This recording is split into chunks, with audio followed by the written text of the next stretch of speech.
Kids, I bet you thought I'd forgotten you, didn't you? Nope, nope, nope, nope. Day late, sorry about that. So notice that your homework, you only have 2 problems. That's because we're gonna spread this topic over a couple days. So only 2 to start with, which is nice. If you wanna pause the video and do this warm-up, it is on the 16.7 stuff, right? Surface integrals, one where it's just kind of like a straight, here you go. Another one references flux. So let's look at this first one. Notice that my surface here is in, right, a some kind of force field. We call this P, Q, and R because I can get Z by itself, the surface that we're integrating over. So I'm going to use kind of the shortcut surface integral formula. And the only thing that is a little, we haven't seen too much of yet, I talked about it before, is when I'm talking in the directions and saying, let the normal n denote the unit normal to the surface, pointing toward the y-axis. So I made these little, right, normal vectors here, everybody's pointing at the y-axis. So what does that mean for my answer? My unit normals are pointing in, means we're going to negate our answer, right? Whatever answer the surface integral gives us, we're going to negate it because of the direction the unit normals by definition pointing into the surface, right, gets negated. So we're going to use the integral of negative p, partial f, partial x, f being our function here, little f is equal to z, minus q, partial f, partial y, plus r dA, which lets us take this 3-dimensional situation and look at it in just 2 dimensions. Right? Look down the axis that everybody's pointing at and look just at 2 dimensions. So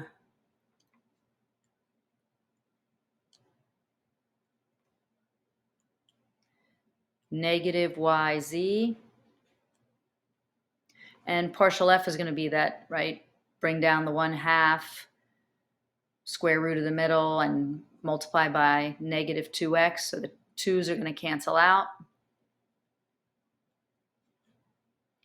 Minus negative 5z squared. This was a little bit worrisome until I realized what is partial f, partial y. That's a 0, isn't it? That's kind of nice. Plus r, which is xy.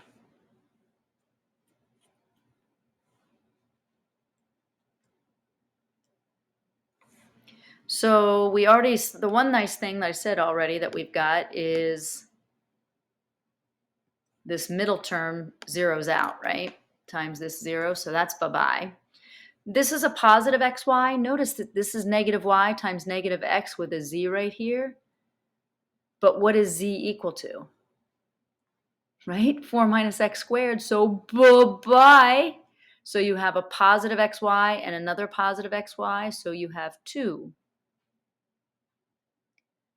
xy's.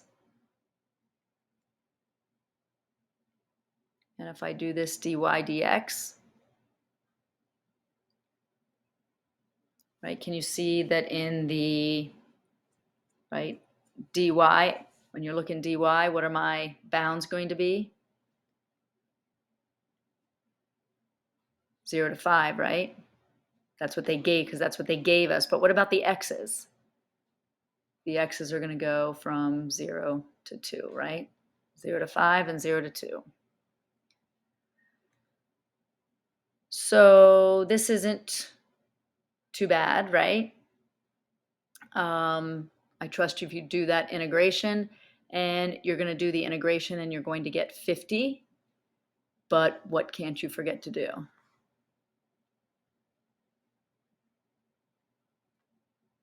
Very nice.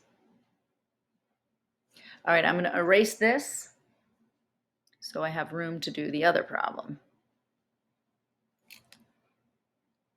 So notice that what we're going to do next is exactly the same math, really, right? It's just that your F is a velocity flow field, right? Fluid, that's, or, a magnetic field or something. So that's the only difference. I have Z by itself. I here's my vector. I'm going to call that P, Q, and R. I'm going to do the same thing that I did before. So negative X times negative 2X minus Y times negative 2Y plus R, Z, but what is Z?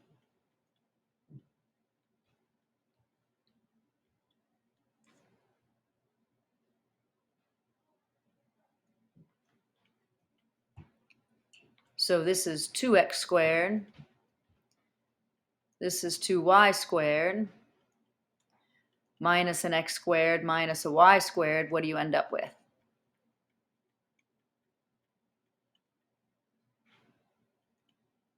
And what does that remind you of?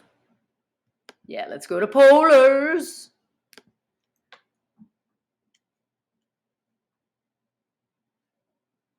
So this is going to be R squared plus 1, Jacobian R, dr d theta.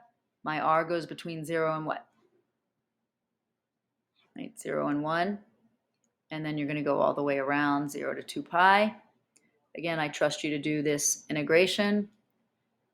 And I got 3 pi over 2 when I was done. All right, so some practice with some double integrals, which is good, because what we're going to do next is remember back to Green's theorem. Green's theorem back in what, 16.4? Read over that definition because I'm going to give you a very similar one. Positively oriented, piecewise smooth, simple, closed, right? Positively oriented for green meant counterclockwise. Piecewise smooth meant you just had to be connected but not crossed. That's what simple means. And then closed means that you are enclosing a region, right? And they call that region D. And if we have components of a vector P and Q that have continuous partial derivatives, Green's theorem said that the line integral going around the boundary was the same as a double integral of what we learned later was two-dimensional curl, right? So the line integral around the boundary of a closed region is the same by Green's theorem as the double integral of the curl on the surface of the 2D region. Well, our next theorem is just Green in 3D. That took another proof by another guy named Stokes. So Green is in 2-dimension, where the line integral is the same as the double integral of the curl.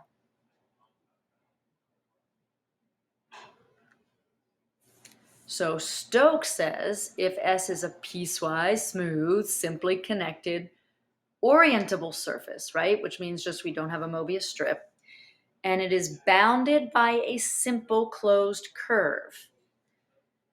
When we talk about positive orientation in 3D, right, what we just did on the warm-up, it means that your normals are pointing out, right? Or counterclockwise as you look down on the surface from any outward normal to the surface, that I'm looking down 2D, right? The boundary would go counterclockwise. And if my vector that I have continuous partial derivatives, then in 3D, the line integral around the boundary of the three-dimensional surface is, aren't you stoked, the surface integral, the same as the surface integral of the curl on the surface of the 3D closed region, right? So it's kind of saying the same thing as Green, just in 3 dimensions. The line integral of the boundary is the same as the double integral of the curl, right? That's going to become handy, right? When a lot of things that you're working with in 3D. you need to integrate over the surface, which really is, right, where in a 3D shape is inside a vector field, right? And remember that S with the vector over it is saying operating, right? Vector operating defined on the 3D surface. So again, if I have my surface with my boundary of C and I have compatible orientation where I can, right, figure out where my normals are. Are they pointing out? Are they pointing in? Then again, by Stokes, the line integral is the same as the surface integral. And if we want to think about the total circulation around the boundary,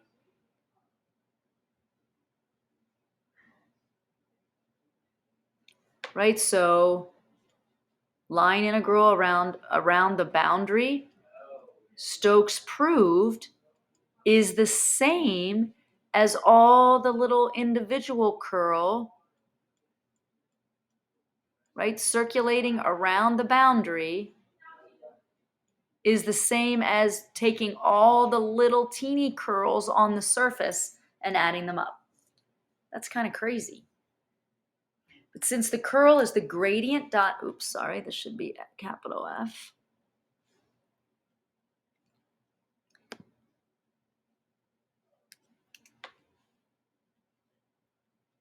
Since the curl of F is the gradient dot that vector describes the circulation at each point, the curl of F dot N kind of nails down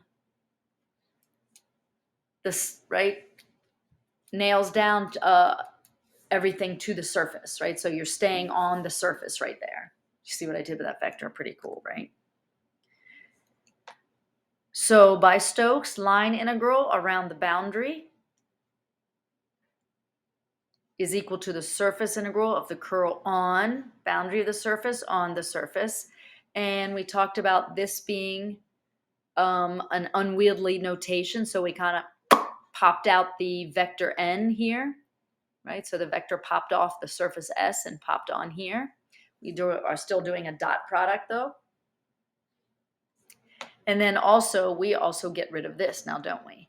We have two ways to get rid of that and take ourselves into dA, right? So another analogy, kind of an analogy for Stokes with hats. If you look at, I just screen captured 3 images there of hats. Stokes lets you choose to evaluate a line integral or a surface integral. So sometimes integrating curl on the surface of the hat, right, and summing those all up, sometimes that is mathematically easier or nicer, and you ignore the boundary, right? So I'm doing curl all on here and ignoring the boundary. Curl, curl, curl, curl, curl, curl, curl, ignoring the boundary. But sometimes integrating the boundary curve is nicer and I ignore the surface. So that seems kind of bizarre, but going all the way around this integrating, right? Integrating the boundary. What does the line integral give me? I can completely ignore the hat, the surface of the hat by Stokes.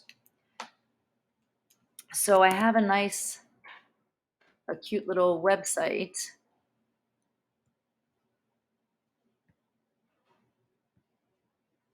where this website does a nice job up if you, if you go further up, kind of goes through a nice explanation. But I like this applet. I can take my normal and put it anywhere on the curve. I can change, right? There's the changing of the hat. But no matter what I do to the curl on the hat, that doesn't change. And notice the boundary doesn't change. If I change what the boundary looks like, let's say I change the boundary to look like that, right? If I integrate the boundary, I can completely ignore the curl. Or if I just integrate and sum up and get, and do the double integral of the curl on the surface, that's not going to change regardless of how this hat looks. right? Kind of cool.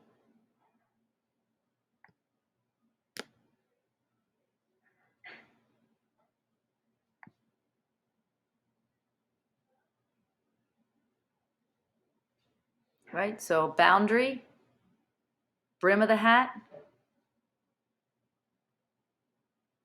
or surface of the hat. Kind of cool.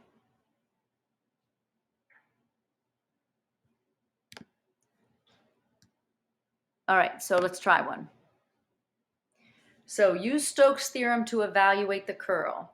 Now, let me tell you that I'm going to do this problem with both. I want to show you how to, I'm going to do it both with the double integral and with the line integral, and just show you that I get the right answer. But normally, here's what this means. When someone says use Stokes' theorem to evaluate the curl, what they mean is use Stokes and don't do the curl, but do the line integral.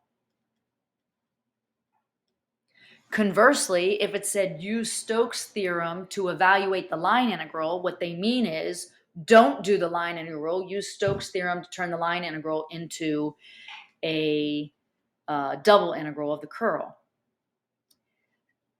Right, and I will tell you that all of the UMD problems that I find on Stokes, they give you a line integral and ask you to do the double integral instead. Tonight's homework, the two that I give you, I think you should do, it actually doesn't tell you, it just says, actually, I don't remember now what the directions say, but I did them both as line integrals. I thought they were easier. See if you agree with me when you look at those problems. But okay, so again, I'm going to do this problem twice. The first way I am going to do it as a line integral. But remember, really, Stokes lets you choose.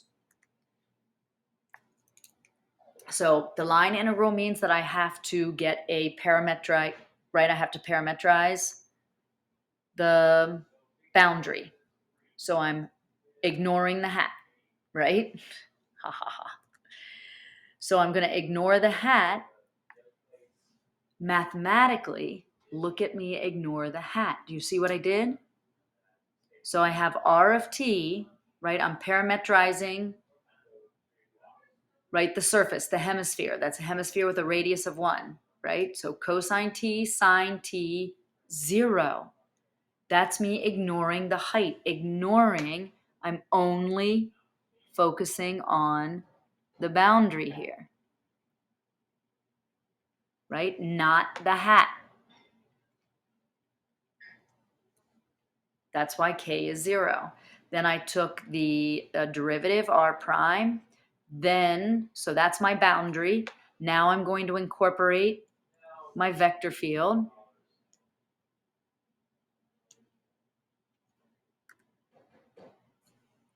So the line integral of f of r of t dot rt.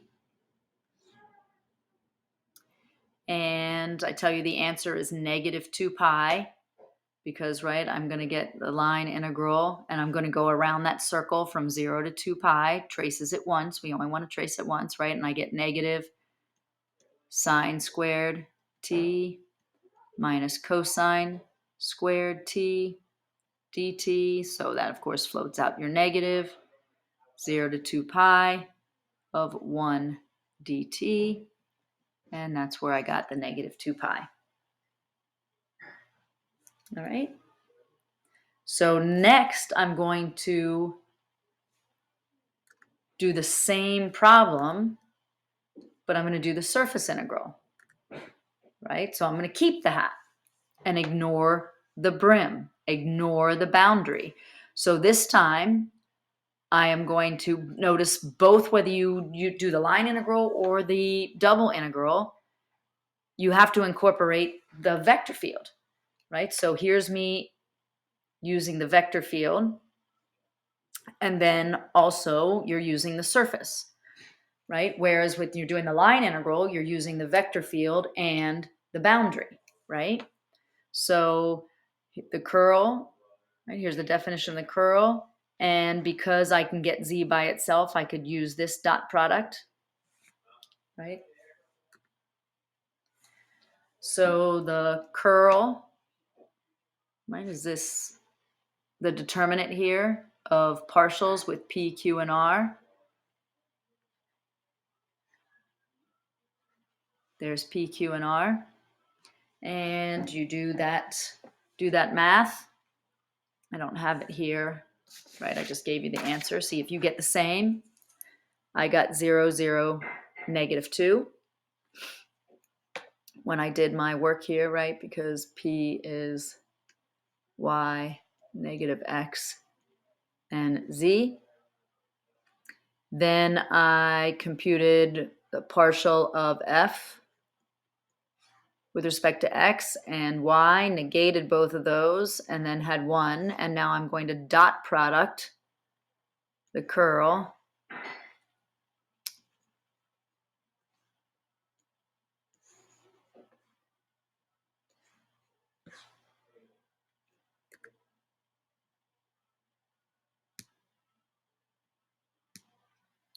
Right, ignoring the brim because I've only got the surface here.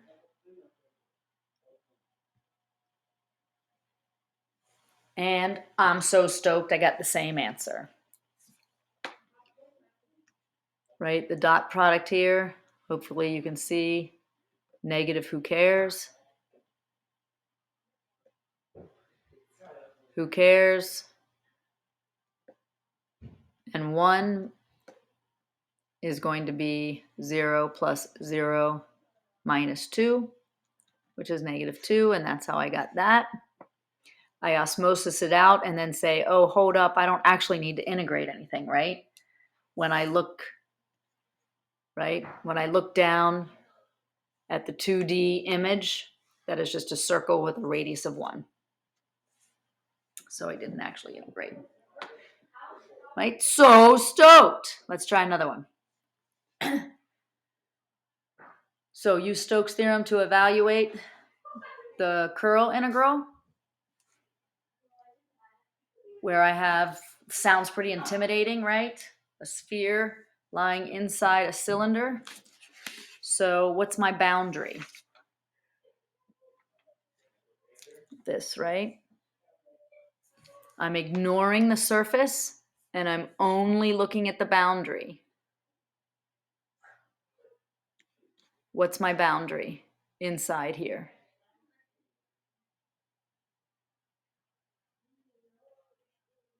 Right there.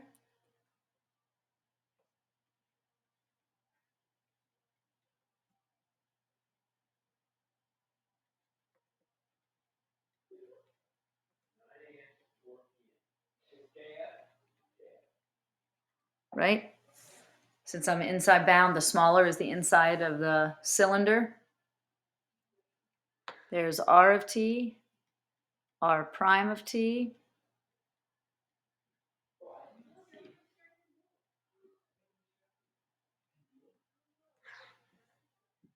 So I'm going to go incorporate my F.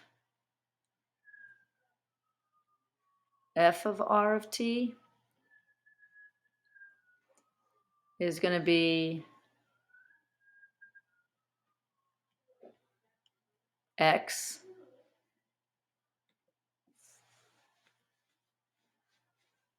Z. Well, what's Z, right? What's Z again? Sorry, I said 1, I meant 0. Right? Because we are, why is this 0? Why is Z 0? We're ignoring the hat. Right? So I have X times Z, but that's 0, comma Y times Z, but Y is what again? 0, by, and then XY.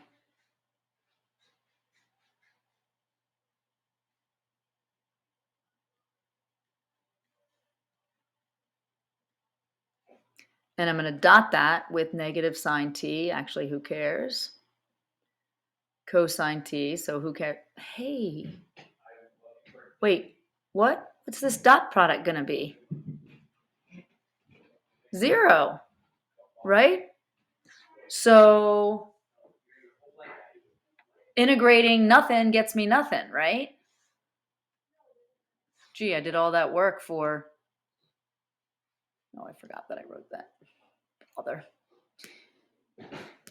Did all that work and I ended up getting 0.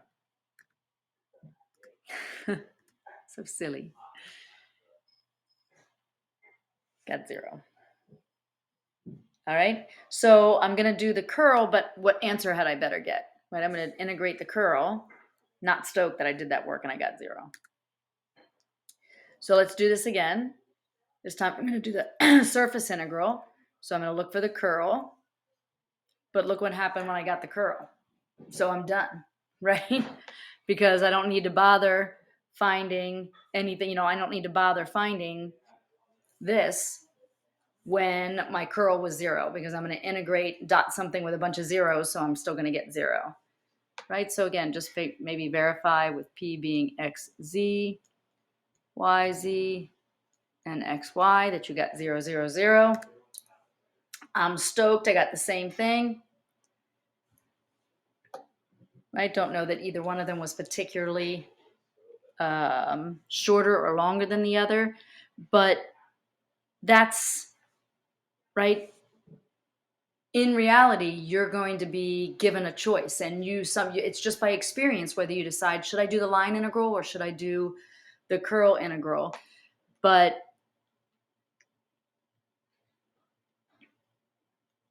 remember, should I do the line or should I do the double integral of the curl?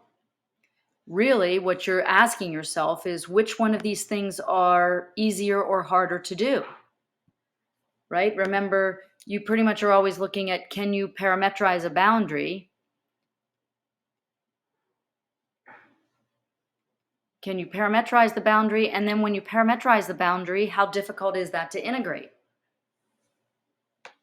Here, what's the curl look like? Is the curl, right? Is the curl really difficult, right, to do? Is this, right, ugly, and then again, hard to integrate?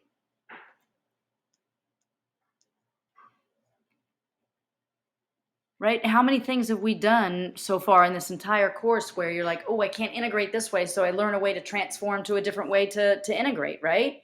Oh, I need polars to integrate this. Oh, I need spherical to integrate this, right? Oh, I need a Jacobian to integrate this. Well, here's something else. I can't integrate a line integral. Well, given these certain parameters, I can do a double integral of curl or vice versa.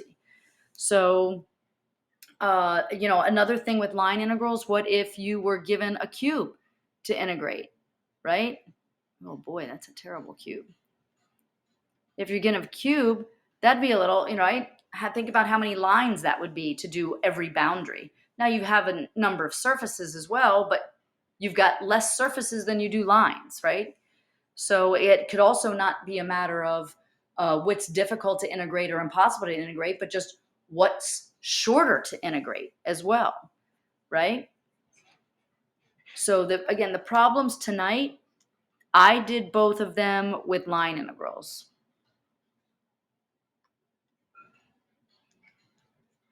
See if you think the same, and see if you want to try to do them by curl and see if you get the same answer, or see if it's even possible to do.